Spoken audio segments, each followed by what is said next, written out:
a tela inteira, compartilhar. Galeríssima, então assim, né, vamos para o que nos importa, né, nós temos 3 matérias hoje para revisar, e eu recomendo fortemente que vocês vejam os casos, né, porque são poucos casos, a gente vai bater nos casos que a gente mostrou aqui, tá? Pessoal, assim, não dá para sair da reumato, da ortopedia, sem saber uma história de osteoartrose. Né? O que você vai encontrar na osteoartrose? O que é? Né? Então, geralmente é uma pessoa que usa essa articulação é usada, por exemplo, um ciclista, o joelho do ciclista, ele vai sofrer de osteoartrose, né? O ombro do jogador de basquete, né? O cotovelo do tenista, né? Quanto mais você usa, maior a probabilidade de você desenvolver osteoartrose, tá? Então, assim, achados radiológicos típicos. Você vai ter a redução do espaço de forma assimétrica, tá? Assimétrica, isso é muito importante. Então, perceba que esse exemplo, né? Você percebe que essa região mais medial, ela tá menor, né? O compartimento tá menor do que essa. Medial menor do que lateral. Isso é importante, porque faz diagnóstico diferencial com artrite reumatoide, que é mais simétrica, tá? Além disso, esclerose. Olha só para essa região que está com a redução articular, né? Perceba como esse osso está mais branco. Esclerose é um nome bonito para o osso que está mais branco, está mais denso, tá? E osteófitos marginais. Então, você tem essa tríade, tá?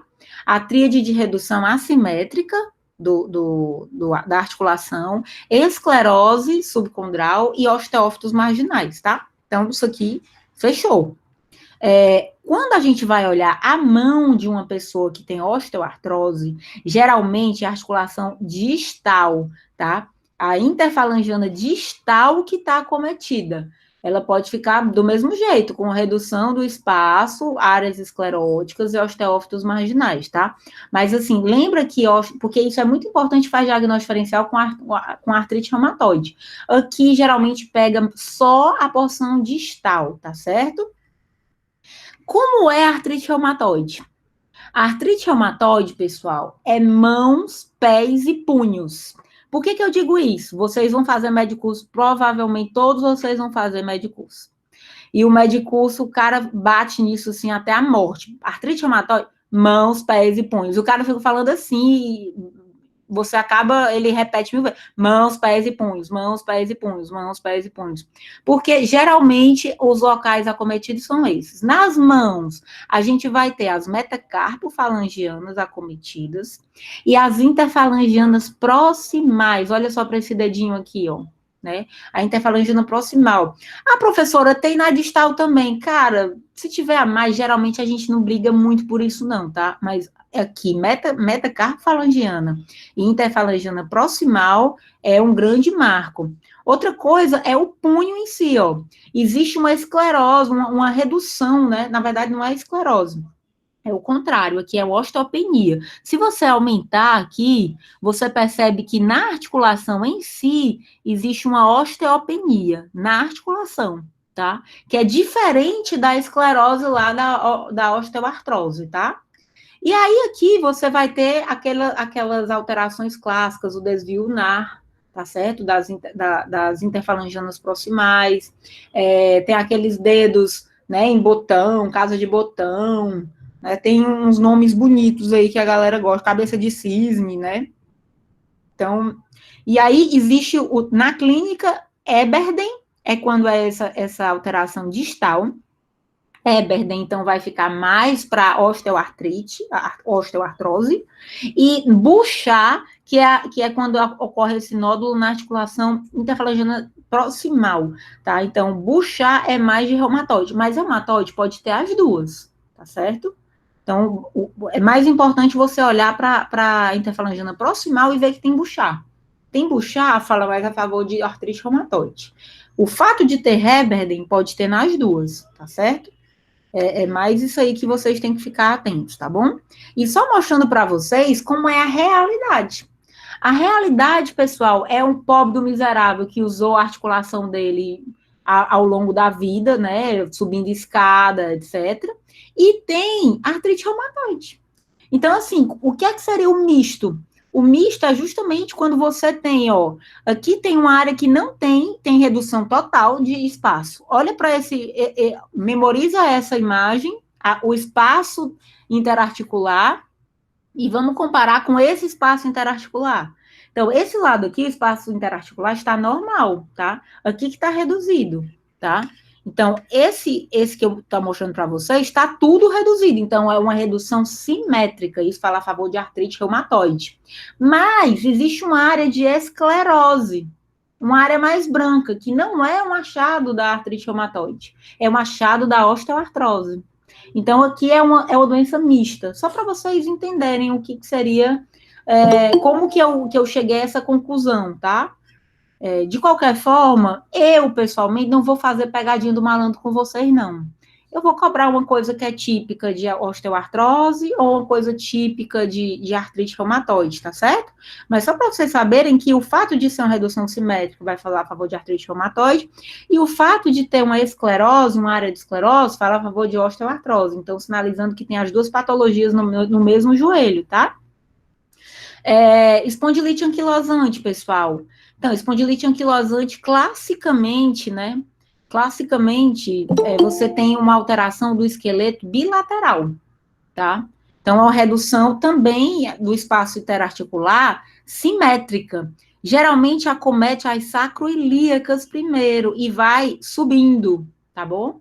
Então, é aquela história do homem que tem HLA-B27, um homem jovem, começa assim. Eu tenho um grande amigo de faculdade que ele, durante a faculdade, descobriu que tinha espondilite anquilosante. E, graças a Deus, ele tá ótimo. Porque ele toma medicação desde sempre, ele tá ótimo, tá? Ele não ficou com a coluna dessa forma assim, não, tá? Ainda tá retinho, tá certo? Então, é uma doença autoimune, né? Então, vai depender muito da agressividade da doença para você desenvolver essa coluna em bambu.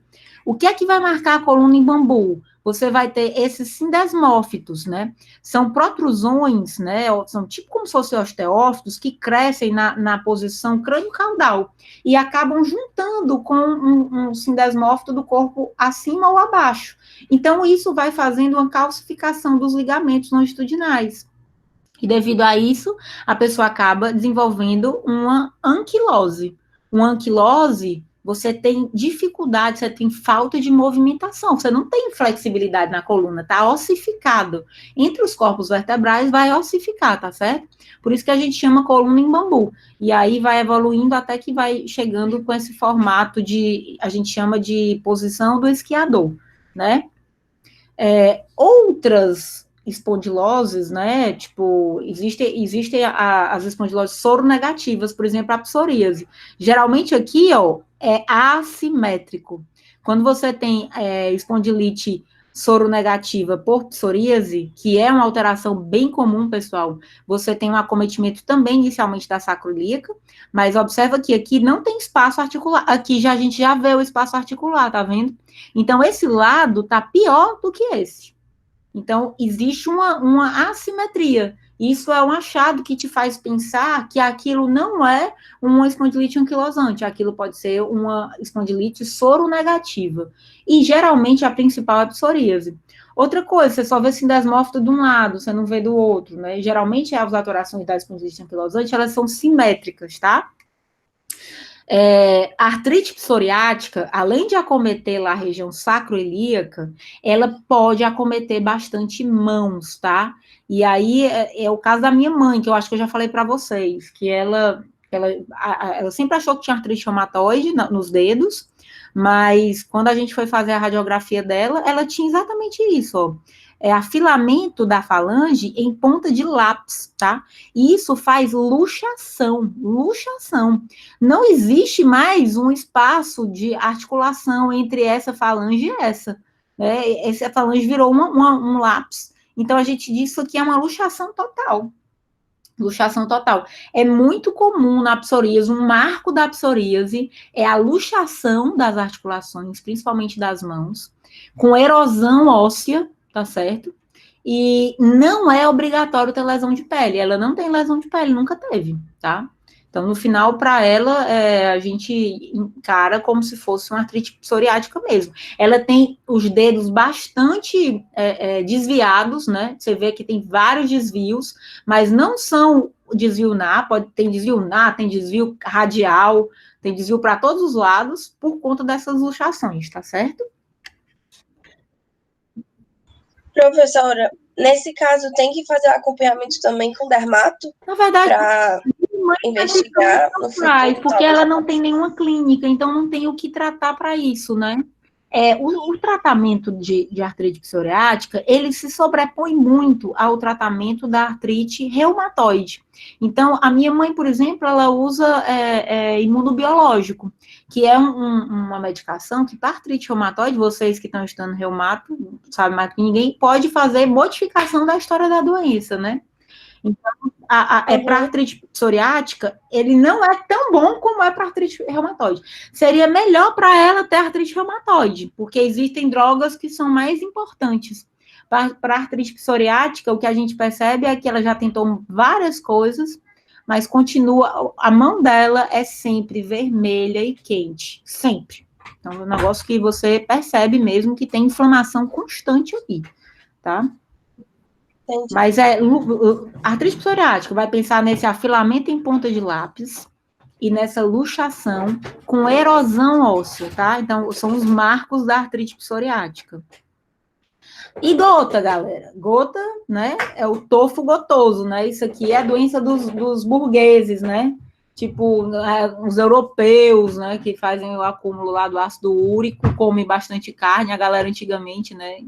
Os senhores feudais comiam bastante carne e aí ficavam com esse dedo aqui dessa forma, né? Então, assim, basicamente, pessoal, né, é acometimento do primeiro metatarso falangiano, justamente aqui, tá? Então, geralmente, essa região, esse caso é melhor ainda, né, que você percebe que tem alteração nas partes moles. Vocês estão percebendo que as partes moles têm um nódulo? Se você olhar aqui para esse tom de cinza, isso aqui é partes moles, de uma região que não tem o nódulo. Já se você olhar para isso aqui, você percebe que tem um nódulo, tem um tecido de densidade diferente dos demais. É o tofo gotoso, tá certo? Então, aqui, observem também erosão, muita erosão, ó. Parece que arranca, né, um pedaço, a gente chama até de lesão em saca-bucado, porque arranca um pedaço. Arrancou, né? Então, a gota é dessa forma que se manifesta. Como outros diagnósticos diferenciais, principalmente de doenças de depósito, existe um que é muito clássico, que é meio que patognomônico, por isso que a gente mostra aqui. No Medicurso também eles mostram, viu? Isso aqui cai em prova de residência, que é esse depósito de pirofosfato de cálcio. Ele vai haver essa deposição na superfície condral de cálcio, tá? Então, vai ter um depósito de cálcio na superfície condral. É mais visível aqui no joelho, mas você pode ver em outras articulações. Isso aqui dá dor, tá? Dá dor também. Charcot já é uma doença relacionada ao diabetes mellitus, né? Então, é bem relacionado ao diabetes mellitus, é a neuropatia do diabetes mellitus que faz com que você não tenha propriocepção e você não sabe onde está o seu pé. Então, quando você vai andar, você não sabe onde está o pé e bate com muita força. E isso aí vai fazendo com que ocorram lacerações e traumas, múltiplos traumas, tanto nos pés como na região do joelho. E aí são justamente essas regiões que são mais acometidas e fazem o que a gente chama de artropatia de Charcot, tá? Então, observe aqui o fêmur e a tíbia, né? Tem um desvio. Isso aqui é bem comum ter esse desvio, tá certo? Pode ocorrer também nessa doença ossificação heterotópica. Vocês percebem que tem tipo um osso crescendo aqui na lateral? Né? Isso aqui é bem típico de Charcot também, tá? Artrite séptica, o que vai nos dizer é a história. Então, vai ter uma história, pode ser artrite séptica, pode ser via hematogênica também, né? Que infelizmente é a mais comum, mas você vai ter a história de leucócitos aumentados, né? Você vai ter uma história de PCR aumentado. Então, os exames laboratoriais podem te ajudar. E se você for por inoculação direta, vai ter a história de que, bateu, teve um trauma, teve um corpo estranho que ficou aprisionado ali. E aí isso pode te ajudar. Mas a artrite séptica vai ser uma erosão em qualquer lugar do corpo. Geralmente os lugares preferenciais são quadril mesmo, tá? E essa região do pé, quando é inoculação direta, tipo, a pessoa pisou num, sei lá, numa madeira e a madeira ficou aqui inoculada, né? Tipo, então vai haver erosão óssea, tá? E um outro achado que é muito típico, só para vocês ouvirem falar, tá? É que na artrite reumatoide juvenil, você tem esse padrão bem comum, que a gente chama de diáfise grácil. É por conta do desuso. Quando a pessoa tá com muita dor, ela não consegue usar essa articulação. Então, o osso, a diáfise, vai ficando bem afilada. Percebam que está bem fino em relação aqui à epífise e metáfise. Então, isso aqui a gente chama de diáfise grácil e a epífise e diáfise ficam alargadas, tá? Isso é um achado típico de artrite reumatoide. Beleza. Vocês ficaram com alguma dúvida dessa parte de artropatias? Boa, gostei aí, Tyson. Já está até o enunciado da questão, né? Um senhor feudal de 57 anos procurou a radiologia medieval. Boa, Tyson. Gostei. Bem, aqui eu acho que é isso, tá? Assim, se eu for cobrar, né, com certeza vai cair artropatia na prova, só tem 3 tópicos, né, para falar, mas assim, eu vou pedir os achados habituais daquela doença, tá certo? E vou mostrar um exame habitual, tá bom? Para vocês não ficarem estressados com isso, tá? Vamos então para doenças degenerativas da coluna, ou vocês querem tirar alguma dúvida, ou no final vocês lembrarem, vocês tiram, o que é que vocês preferem? Pode ser no final, prof. Boa, mas já perguntaram aqui, diferença de luxação para subluxação. A subluxação, você ainda permanece um pouco de osso sobre osso. A luxação praticamente não tem, é quase inexistente.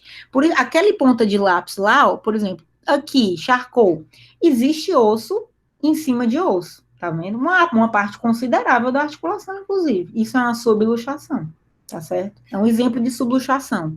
Já a parte da artrite psoriática das mãos, cadê? Vou chegar aqui.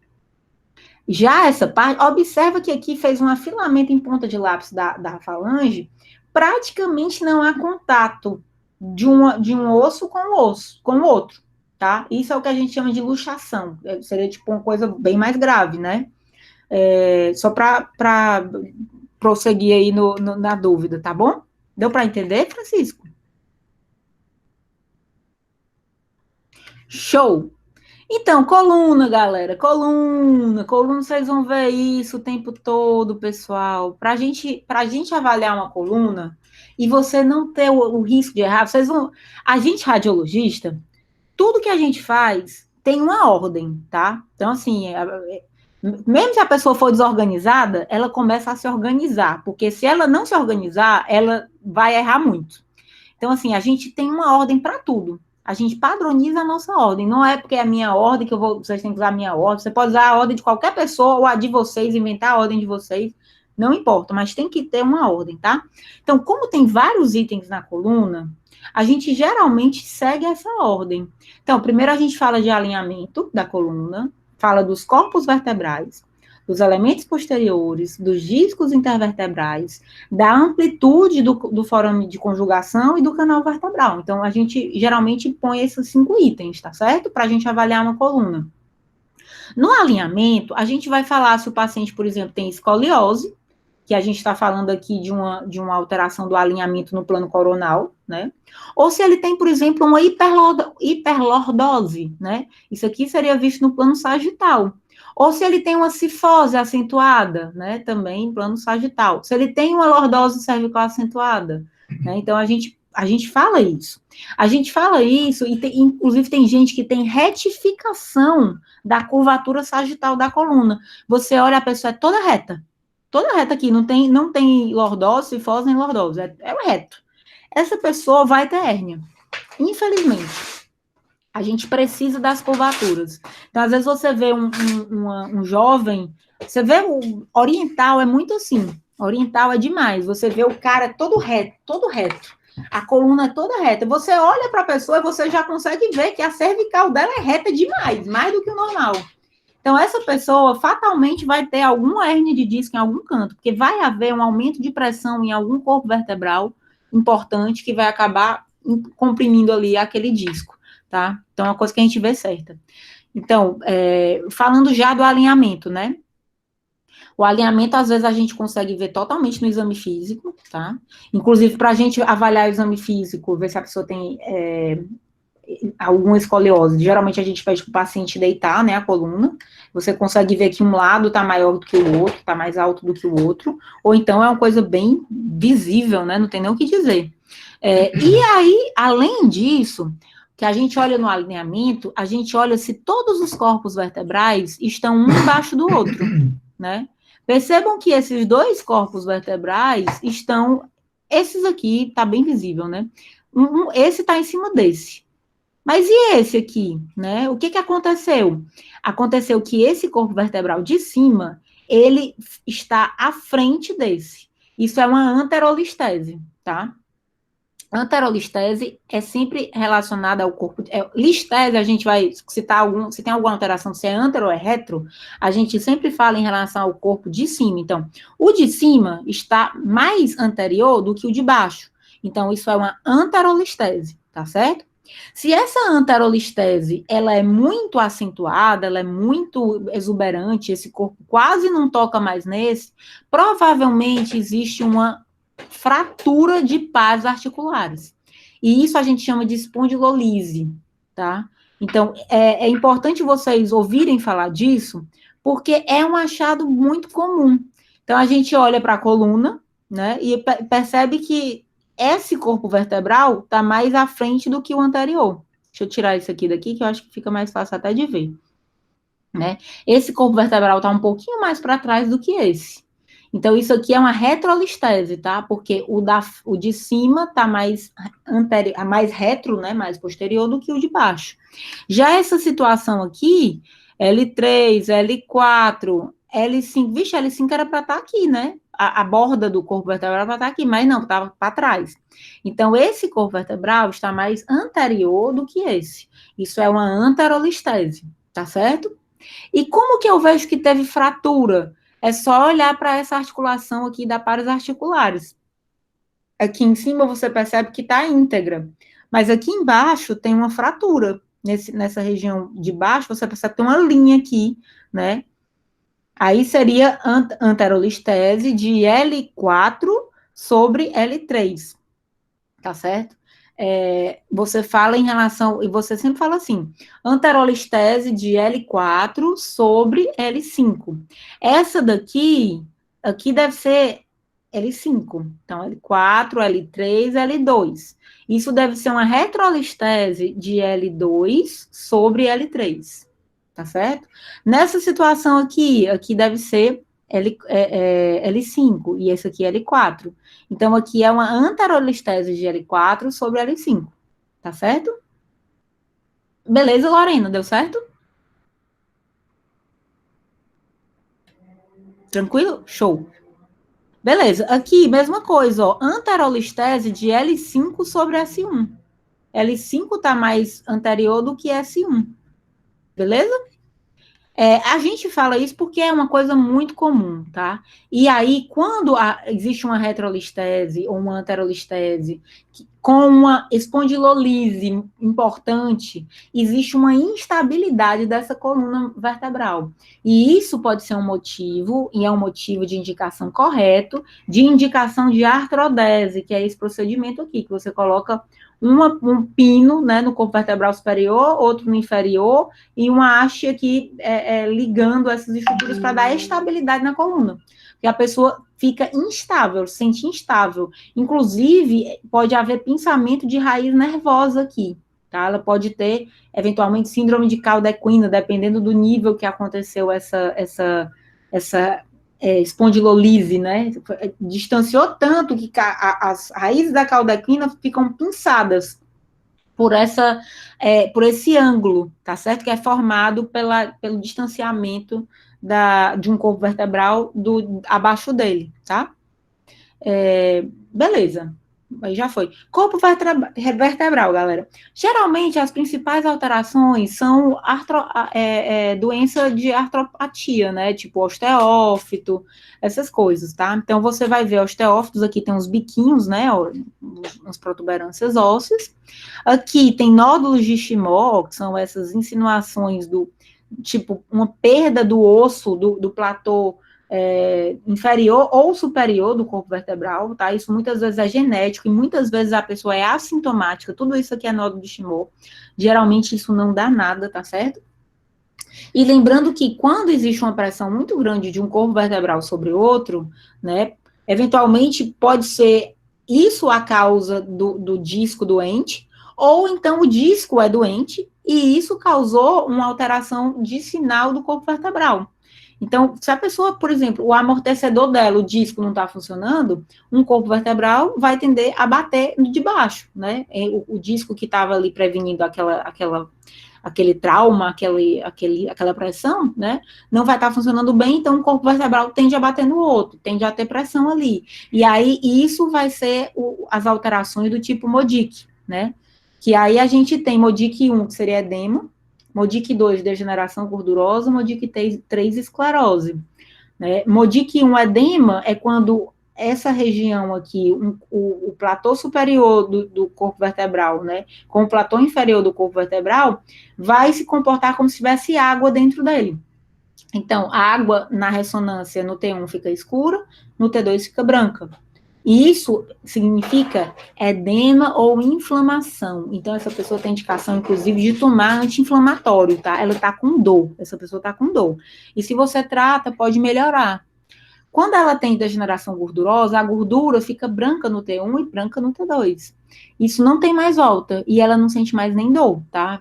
Já evoluiu o processo de degeneração, ela não sente mais dor. E Modic 3 é quando essa região se torna com fibrose, e a fibrose na ressonância fica preta no T1 e preta no T2. Então, é uma maneira de vocês distinguirem isso, tá certo? Os elementos do posteriores, né? O que é que seriam? Seriam as articulações interapofisárias, que aqui elas estão com esclerose, ó. Então, isso aqui é uma pessoa que usou muito a coluna, né? Levantou muito peso, algum atleta, tá? Então, ocorre essa esclerose das articulações interapofisárias e aumento de diâmetro, né? De tamanho. E, além disso, esse negócio preto aqui fazendo um V, isso aqui são os ligamentos amarelos. Então, os ligamentos amarelos, eles aumentam de tamanho, tá? Então, a gente vai olhando de nível por nível. Laudar a coluna é um exame meio chato, as pessoas não gostam de laudar, porque é meio sacal, né? Você lauda o nível 1, C1, C2, aí você vai para C2, C3, C4, C5, tipo, não tem muito desafio, né? Você vai olhando, tem artrose aqui, tem água aqui, tem aumento dessa articulação, né? Mas é um exame fundamental, porque a pessoa, muita gente tem dor, né? Então, você dizer exatamente, tem uma calcificação ali naquele nível, que está comprimindo o forame de conjugação, e o nervo está passando ali no meio. Então, é por isso que ela sente dor. Então, muda a vida da pessoa, né? Por mais que não seja desafiante, um exame muito desafiador, né? Em geral, não é, mas às vezes aparecem umas coisas meio braba na coluna. Mas é isso, elementos posteriores a gente vai olhar isso aí. Interapofisários e ligamentos amarelos. Discos intervertebrais, né? O que a gente vai olhar? Aí a gente volta lá para o S5. Abaulamento, protrusão, extrusão, se está comprimindo o nível da hérnia, né? Então, lembrar que as extrusões ou as protrusões, elas ocorrem geralmente por uma ruptura do ânulo fibroso, por algum trauma, e esse conteúdo aqui gelatinoso do núcleo pulposo, ele se protrui, né, para a região do canal medular.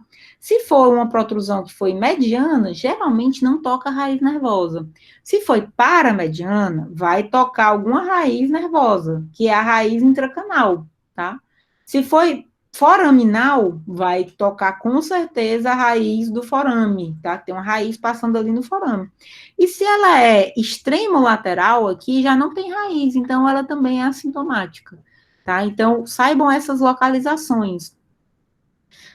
Então, assim, ruptura do ângulo fibroso, geralmente a gente vê como esse hipersinal aqui na sequência T2 é só um risquinho branco que tem aqui, galera. É melhor de ver até no axial. No axial você percebe que tem um risquinho branco aqui, isso é edema, tá? Isso é sinal que houve uma ruptura desse ângulo fibroso. Então, esse paciente, inclusive o disco tá escuro, vocês estão percebendo? Vou tirar até daqui, ó. Esse disco, ele tá escuro em relação ao de cima, então é um disco que tá doente, tá? Então, realmente teve alguma coisa nesse disco. Tá? E aí, esse paciente, ele deve ser indicado para ele parar de fazer atividade que comprima o eixo crânio-caudal. Então, por exemplo, pegar o peso na academia e agachar, isso aí é fatal, né? Esse discozinho aqui, o material que está dentro dele vai protruir para dentro da coluna, da medula, né? Então, assim, não dá para fazer isso. Outro achado que às vezes a gente consegue ver é esse sinal do vácuo. Sinal do vácuo ou sinal do nitrogênio. É quando o disco já degringolou. O disco aí, ele degenerou, que não tem mais nem o que dizer, né? Praticamente não tem mais disco aqui, é só degeneração gasosa. O disco, quando está muito doente, ele começa a produzir nitrogênio. E aí a gente vê gás entre um corpo e o outro, tá? Então, significa que essa região, ela está bem sofrida. E só relembrando para vocês, né, um disco normal, quando o disco ele vai começando a virar uma pizza, né? Ele vai diminuindo de tamanho, mas ele protrui para todos os lados. O nome disso é abaulamento. Quando ele só tem tipo como se fosse um triângulo, a base dele é triangular, mas ele protrui, isso é uma protrusão, geralmente por uma fissura do ângulo fibroso. Aqui também é fissura do ângulo fibroso, mas existe tipo como se fosse uma gota, um pólipo, esse formato aqui a gente chama de extrusão. E a extrusão pode separar, né, o disco que foi extruído pode separar do disco mãe, né, da área mãe aqui, e a gente chama isso de sequestro, tá? E aí, só relembrando aqui as posições das hérnias, né, mediana, paramediana, foraminal e extremo lateral, tá? Lembrando que se for uma hérnia grande, pode ser tudo isso, pode pegar posterior, paramediana, foraminal e extremo lateral. Se for um abaulamento, o abaulamento, ele pode tocar tanto hérnia, tanto região intracanal, né, como forame de conjugação, porque ele faz uma pizza, né, então, ele pode tocar a raiz aqui de dentro e do forame, tá? Uma coisa não exclui a outra, tá bom? E aí, exemplos, né, então, por exemplo, aqui é um exame normal, né, você não está vendo nada de alteração, o forame de conjugação está livre, essa parte aqui, ó, e esse negocinho, esse pontinho aqui e esse pontinho cinza, né, isso aqui é raiz nervosa, que está passando livremente aqui pelo forame de conjugação, isso é o exame normal, né.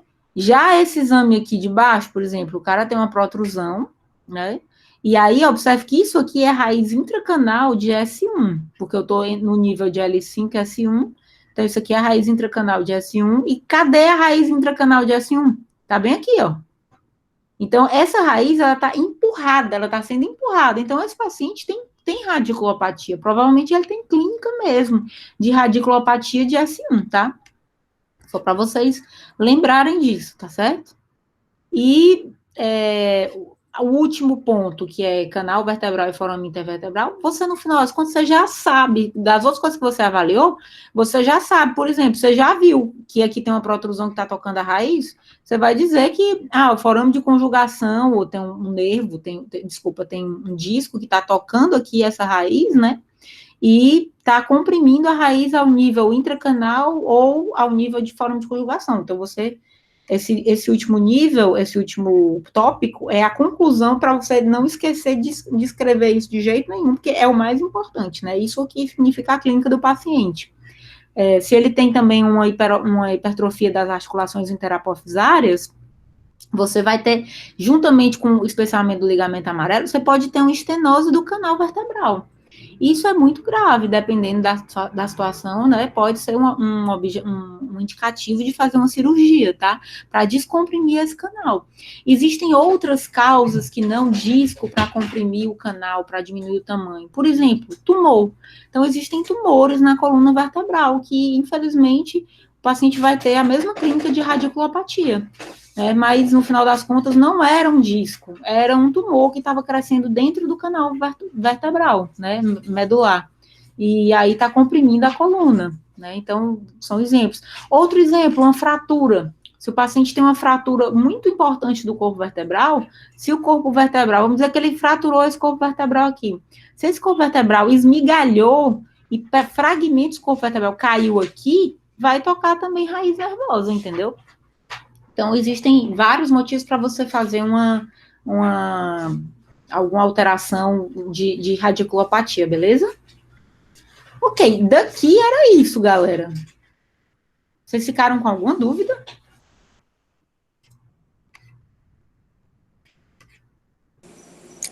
Acho que deu bom, profa. Então, vamos continuar aqui, vamos continuar. E, por fim, né, vamos para tumores ósseos. Tumores ósseos o que é que eu vou pedir para vocês disso, né? Vou pedir para vocês diferenciarem uma lesão que sabidamente é benigna de uma maligna. Os critérios, isso aí vai cair na prova de vocês, tá? Então, por que essa lesão ela é mais benigna do que essa, né? Então, observe que essa lesão, que benignidade, não confundir benignidade com, como é que se diz? Com dificuldade de quebrar. Não. A lesão, ela é benigna e ela vai ser bastante fraturável, tá? Então, assim, uma coisa não tem a ver com a outra. A agressividade do tumor é relacionado ao quão ele se espalha. Então, assim, se a pessoa tem um tumor, um sarcoma de Ewing, esse sarcoma de Ewing, ele se espalha e você não consegue conter esse processo de extensão tumoral. E isso é muito agressivo. Já um cisto ósseo, ele fica limitado no lugar dele. Ele não sai dali. Ele não aumenta de tamanho. Ele geralmente cresce até um determinado tamanho e ele para. Porém, as duas lesões são líticas, são quebráveis. Né? As duas lesões são líticas, inclusive. E se você fizer uma forcinha ali, bater, jogou futebol, caiu, alguém tocou em você de forma mais agressiva, se a pessoa está com cisto, ela vai romper, vai ter fratura, tá? Então, uma coisa não tem a ver com outra, tá certo? Então, as duas lesões são líticas. Inclusive, o cisto ósseo é até mais lítico.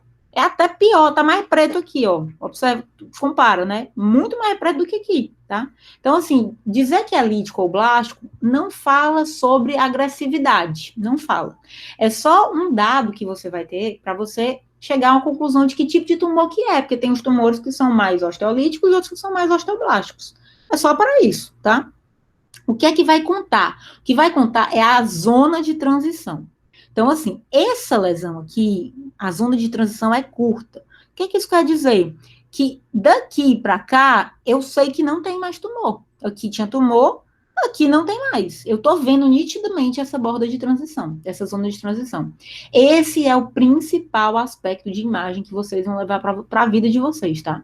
Então, a zona de transição é curta. Show de bola, é uma lesão pouco agressiva.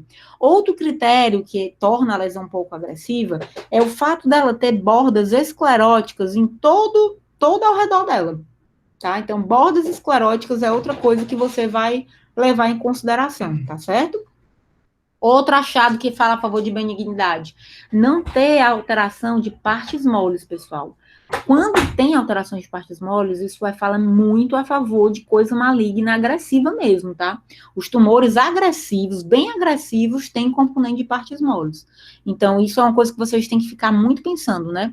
E, além disso, o outro achado é você ter reação periosteal. A gente vai já mostrar. Mas já comparando esses dois, né? Aqui você percebe que tem uma lesão com zona de transição curta, com contornos escleróticos bem visíveis.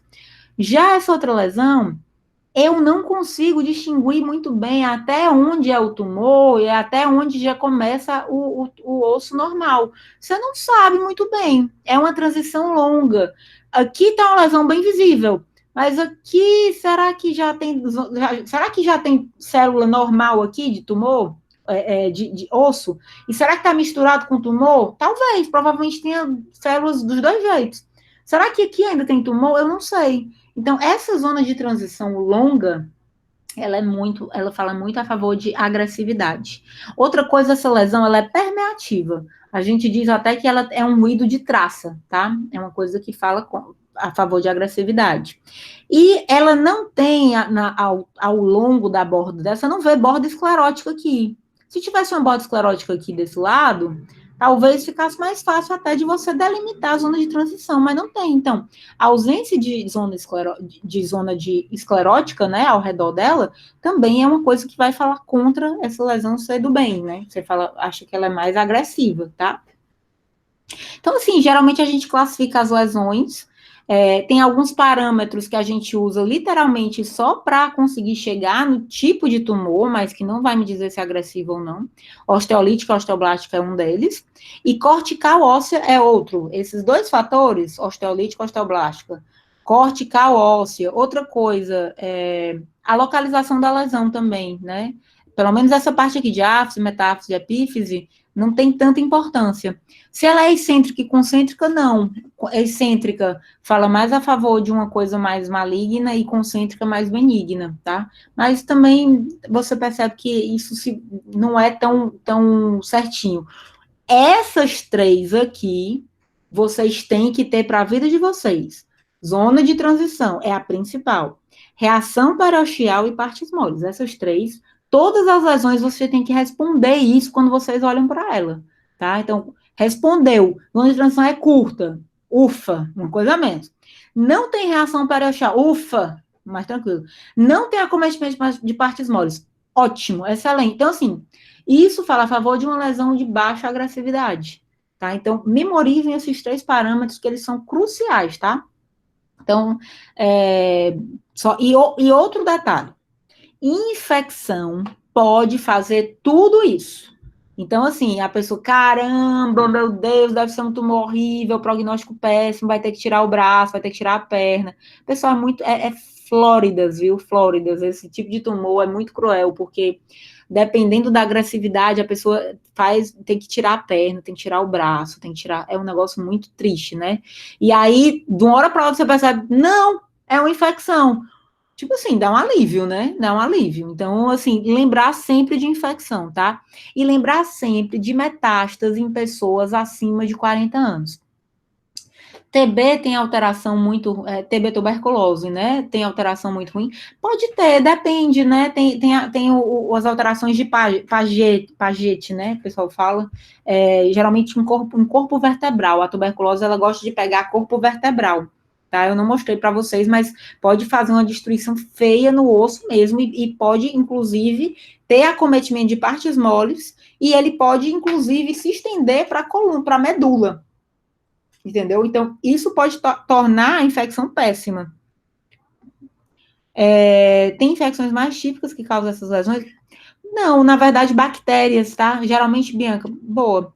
Bactérias, geralmente, são as lesões que fazem mais essas alterações osteolíticas, que a gente vê dessa forma, tá? E tuberculose, principalmente no corpo vertebral. Tá? Se você vê um corpo vertebral destruído, que poderia ser, por exemplo, uma metástase, mas aí você tem que ter o diagnóstico diferencial com tuberculose, tá? Tuberculose, inclusive, metástase tende a não ter tanto componente de partes moles, praticamente não tem. Já a tuberculose tem, tá? E é um negócio que fica parecendo essas lesões, osteosarcoma, por exemplo, né? Que você vê um componente de alteração na musculatura, tá certo? Só a título de curiosidade, pessoal, não vou cobrar isso de vocês na prova, eu vou aumentar aqui essa lesão do osteosarcoma, tá? O que é que torna um tumor inoperável? O que é que torna um tumor, tipo assim, puxa, eu vou ter que tirar a perna do paciente, né? Um dado fundamental é, você está vendo o osso, e essa área branca que é ao redor é músculo que está partes moles, né? É tumor que está invadindo aqui partes moles. Mas perceba que a artéria e a veia estão poupadas. Então, nessa situação, você consegue até mexer e tentar fazer uma radioterapia, uma quimioterapia, tentar tirar a lesão, entendeu? E não tirar tudo. Mas se isso aqui tivesse envolvido, o eixo vascular, aí não tinha jeito, tá? Você ia ter que tirar tudo. Tinha que, infelizmente. Tá bom? Então, assim, vamos para o que seria principal, né? Essa figurinha é excelente, né? Essa figurinha, ela faz Alteração, lesão benigna, o que seria? Bordos escleróticos bem definidos. Ausência de tumor de partes moles. Reação periosteal sólida. Sólida que não tem, tá? Não tem reação periosteal, você não vê nada de alteração. Destruição óssea geográfica, tá bom? Isso na radiologia, né? Na patologia você pode até ver. Reação maligna. Vai ter reação periosteal, que aí vai ser, né? Pode ser triângulo, raios de sol, né, lamelar e casca de cebola, vou mostrar já para vocês. Se a lesão é permeativa em ruído de traço, é uma coisa que fala a favor de mais agressivo. Ampla zona de transição da lesão para o osso, né, fala a favor de coisa agressiva. E lesão de partes moles, tá? Então, essa figurinha, ela resume bem. Zona de transição, a gente viu esses exemplos, ó, fibroma não ossificante, ele é bem delimitado. Cisto simples, bem delimitado. Cisto aneurismático, é bem delimitado. Osteosarcoma, cara, você não consegue entender o limite dessa doença. Tipo, isso aqui tudo é a doença, mas será que aqui também tem doença? Provavelmente sim, não sei. Você não vê com tanta clareza o limite do tumor. Então, isso é uma zona de transição longa. Perceba que a infecção e o granuloma eosinofílico também são assim, tá? Além de infecção, que eu já tinha falado para vocês, o granuloma eosinofílico também entra no diagnóstico diferencial. E o granuloma eosinofílico é uma lesão benigna, tá? Então, assim, nossa, rezar e pedir a Deus que seja um granuloma eosinofílico. Depois de você ver uma imagem dessa, né, você fica uma infecção ou uma granuloma eosinofílico, é melhor do que um osteosarcoma, né? Então, são diagnósticos diferenciais. Reação periosteal. Então, em casca de cebola, né, você percebe que tem uma lamelação, uma lamela, né, que o pessoal chama, né, parece casca de cebola mesmo, isso é muito típico de Ewing. Reação periosteal em raios de sol, pode acontecer em osteosarcoma e Ewing. E triângulo de Codman, né, aqui parece que faz um triângulo, essa região aqui faz um triângulo, aqui também, né. Então, isso é bem, bem sugestivo de osteosarcoma, tá certo? Destruição cortical nos informa muito pouco, tá? Lembrar que a partir de 40 anos, você sempre deve incluir mieloma múltiplo e metástase, mesmo lesões com bordas bem definidas. Tá? Então, assim, você acha que a lesão é bem definida, zona de transição é curta, né? Zona bem definida. Cara, pode ser mieloma múltiplo ou metástase. A partir de 40 anos, não dá para excluir isso. Do mesmo jeito que a gente olha para a lesão do mal, né? E fica rezando que seja infecção ou granuloma eosinofílico, a gente tem que olhar para a lesão do bem, que você acha que é do bem, e rezar que não seja metástase e mieloma múltiplo.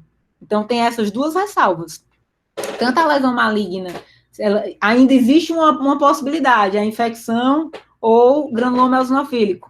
A lesão que você acha que é do bem, você olha, putz, mas vamos rezar que não seja mieloma múltiplo e nem metástase, só para vocês entenderem a situação, tá?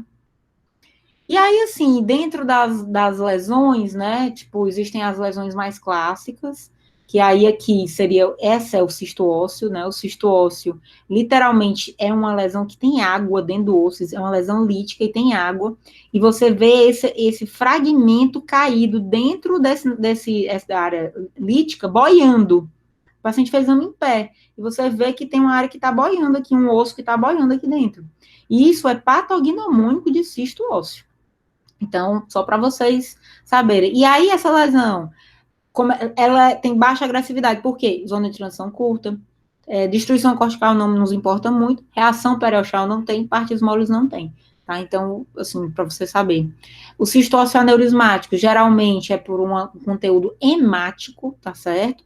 Também uma lesão benigna, zona de transição curta, não tem reação periosteal, partes moles ok. Tumor de células gigantes, que é o granuloma eosinofílico, é a mesma coisa, tá, pessoal? Que eu falei lá, granuloma eosinofílico com infecção, pode ter uma zona de transição longa. Pode ter, não é obrigado, tá? Então, é esse tumor, que, na verdade, ele tem uma agressividade um pouco maior do que os cistos. É um pouco maior do que os cistos, porque você não tem zonas escleróticas, geralmente, revestindo todo o tumor, tá? Isso aqui é a área lítica. tá bom? Você não tem, mas de qualquer forma, a zona de transição costuma ser curta, não tem reação periosteal, partes moles não tem, né? Então, assim, o que eu quero que vocês saibam é justamente os critérios que tornam essa lesão mais benigna ou menos benigna, tá certo? Osteosarcoma, pelo amor de Deus, né, pessoal? Isso aqui é mais maligno ou mais benigno? Tem até um crescimento de partes moles aqui, tem raios de sol aqui, tá? Então, além, o osteosarcoma, ele se caracteriza por lesões líticas e blásticas, tá? Então, percebam que é uma lesão que é meio misturada. O pessoal diz até que tem focos algodonosos aqui dentro, tá? É uma outra forma de você falar. E aí, aqui, pode ter triângulo de Koldman, pode ter raios de sol, tá? Então, assim, aqui tem reação periosteal? Tem. Tem acometimento de partes moles? A parte mole tá mais branca? Tá. Então, isso aqui é uma doença do mal, né? Sarcoma de Ewing. Olha aqui, galera. Tem reação periosteal? Tem. Tem acometimento de partes moles? Tem. É uma lesão permeativa? É. Tem zona de transição curta ou longa? Longa. Você não sabe se aqui tem osso normal já. A doença está aqui, né? Mas você não sabe se tem doença aqui também. Provavelmente tem também, porque tem acometimento de partes moles, né? Então, e aí, o então, geralmente é diafisário, só para vocês saberem, tá? E infecção pode ter todas essas caras, tá, pessoal? Então, lembrar que infecção é importante diagnóstico diferencial. E aí eu coloquei também o osteocondroma, porque é uma lesão muito comum, é uma lesão benigna, muito comum, não gera nada, tá? Mas dá medo do paciente. Porque você sente um negócio na perna, uma protrusão óssea na perna, né? Então, isso aí, o paciente ele fica apavorado. Mas quando você faz a radiografia, você percebe que é como se fosse um osteófito gigante. Tá? O nome disso é osteocondroma. Tem zona de transição curta, não tem destruição cortical, reação periosteal não tem comprometimento de partes moles, tá? O mieloma múltiplo já é uma lesão permeativa, zona de transição longa, você não consegue ver o limite da lesão, tá certo? Então, considerá-lo sempre a partir de 40 anos. E, por fim, as metástases. As metástases pode ser lítica, pode ser blástica, pode ser cêntrica, pode ser concêntrica, tá? Então, assim, metástase vai entrar no diagnóstico de tudo diferencial. A partir de 40 anos, tudo pode ser metástase. Lembrar, inclusive, que lesões que são consideradas benignas podem ser metástase, tá? Então, tanto as lesões benignas têm a metástase e o mieloma para te aterrorizar, como as lesões malignas, vai ter infecção e granuloma eosinofílico, que pode ser que te ajude, né? Granuloma eosinofílico te ajuda. Infecção, às vezes, a infecção é muito grave, né, também, e a pessoa acaba morrendo da infecção, né? Então, era basicamente isso que a gente tinha para falar aí desses tumores, tá, pessoal?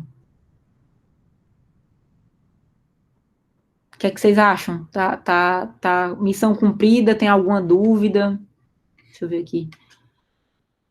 Tem a Clara perguntou aqui, prof, como é a epidemiologia das lesões? Sabemos que o mais comum é metástase, mas, por exemplo, quando eu vejo a imagem feia, qual a chance de ser infecção granuloma eosinofílico? Cara, o mais comum é infecção, né? O mais comum é infecção, mas precisa ter uma história. Precisaríamos de uma história para a gente conseguir chegar nessa hipótese. Infelizmente, tumor, pessoal, acomete em criança mesmo, tá? Pega criança, pega...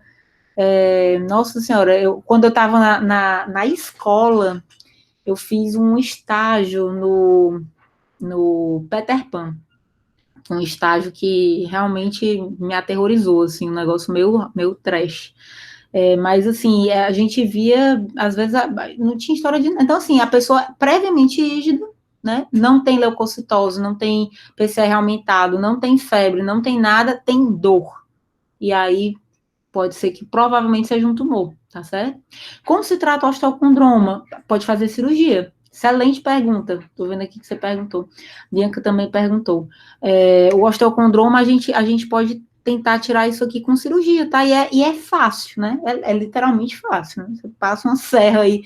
Ortopedia, cara, é um negócio muito interessante, assim. Só vocês entrando mesmo na cirurgia para vocês sentirem o drama, né? tipo assim, quase uma serra elétrica, né? Carnificina, corta aí, tipo, corta, né? Resolveu o problema. Tá precisando consertar, coloca um parafuso, bate, pronto, entrou aí, show, consegue consertar. É um negócio meio hard, assim. E precisa de força, viu, galera? Eu gostava de ortopedia, mas precisa de muita força. Cisto ósseo aneurismático. Cisto ósseo aneurismático é justamente pode ser causado isso aqui por um trauma, tá? Geralmente aqui dentro tem elemento sanguíneo aqui dentro. E o osso, ele tem um aspecto tumefativo. Percebam que é diferente do cisto simples, ó.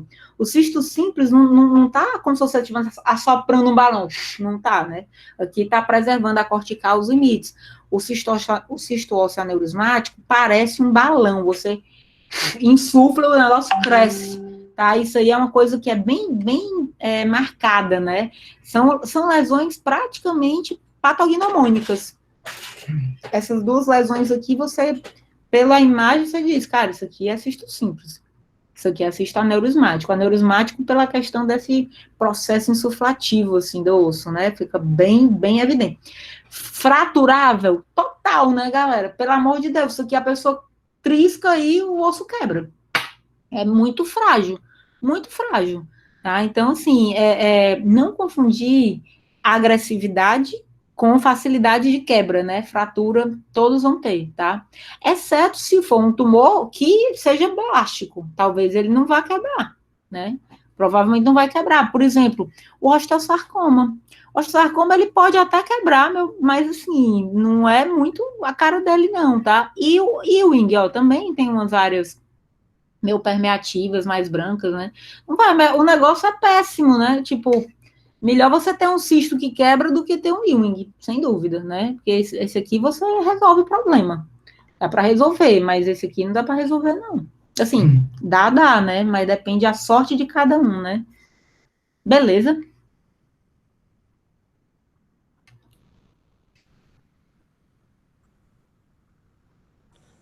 Professora, eu tenho uma pergunta. Diga, Tyson.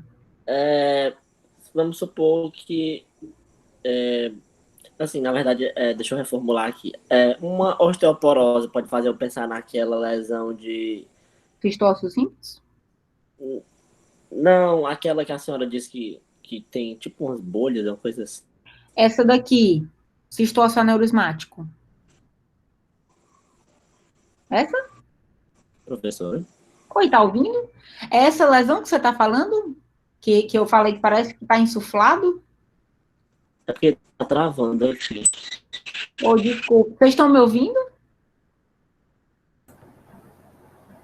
Estão me ouvindo? Sim, professora. Estão, né? Então, se a osteoporose dá para confundir com isso? Não dá, porque a osteoporose ela é difusa. Ela é difusa.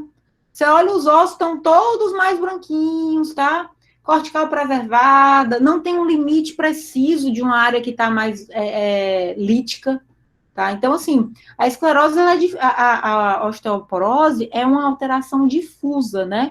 E ela tem uns locais que são mais clássicos de ficarem com menos densidade óssea. Por exemplo, o punho, tá? Região de quadril, tá bom? São regiões que classicamente a gente vê uma redução maior de perda óssea, mas é uma coisa bem gradativa, assim, e você vê o osso por completo mais claro, tá? Então, assim, aqui é uma coisa focal, é uma lesão óssea focal, né? Tipo cisto focal aqui. Tudo isso aqui é cisto, tá? Beleza, deu para entender? Tipo aqui, ó, é bem focal. Vocês estão ouvindo? Deu sim, prof. Obrigado. Boa, querido.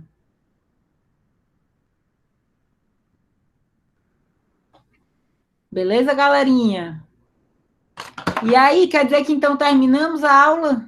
A última aula de rádio? Eita, eu também, Esté, vou sentir falta sua. Ainda mais que a Esté é toda da neuro, né? E a sua também, Ju, com certeza. Todos vocês, na verdade, pessoal. Gisele. Pessoal, muito boa sorte para vocês, para a vida de vocês, que vocês consigam atingir todos os objetivos Que vocês se tornem médicos maravilhosos, eu não tenho dúvida, eu tenho certeza que vocês serão. Não vejo a hora de estar aí com vocês nos hospitais, viu? Muito, Foi incrível, profa. Obrigada. querido.